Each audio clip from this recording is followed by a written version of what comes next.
لاہور میں chairman P T I سابق وزیر اعظم عمران خان کی گرفتاری کی کوششیں آج صبح بھی جاری ہیں۔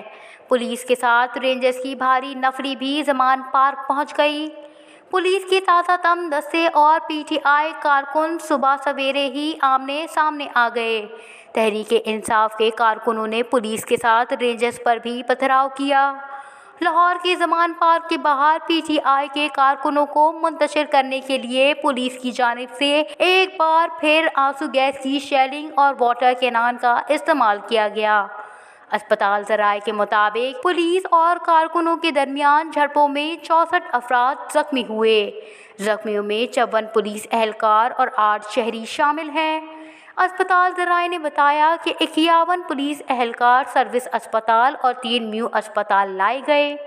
پولیس نے صبح سویرے 3 اطراف دھرمپورہ، مال روڈ اور سوندرداس روڈ سے زمان پارک کی جانب پیش قدمی کی۔ پولیس گیٹ نمبر 1 پر پہنچی، تاہم پی ٹی آئی کارکنوں کے پتھراؤ اور حملے کے بعد پولیس پیچھے ہٹنے پر مجبور ہو گئی۔ مظاہرین نے پولیس کی واٹر کینن جلا دی، پولیس کی گاڑیوں کو نقصان پہنچایا، ٹریفک وارڈنز کی موٹر سائیکلیں جلا دیں۔ ریسکیو 1122 کا فائر ٹینڈرز آگ بجھانے پہنچا تو کارکنوں نے اسے بھی آگ لگا دی۔ پولیس نے جوابی ایکشن کرتے ہوئے پی ٹی آئی کارکنوں پر لاٹھی چارج کیا، پانی کی توپ سے دھلائی کی۔ پی ٹی آئی کے ڈنڈا بردار کارکنوں نے پتھراؤ کیا، گلیلیں چلائیں اور ڈنڈے برسائے۔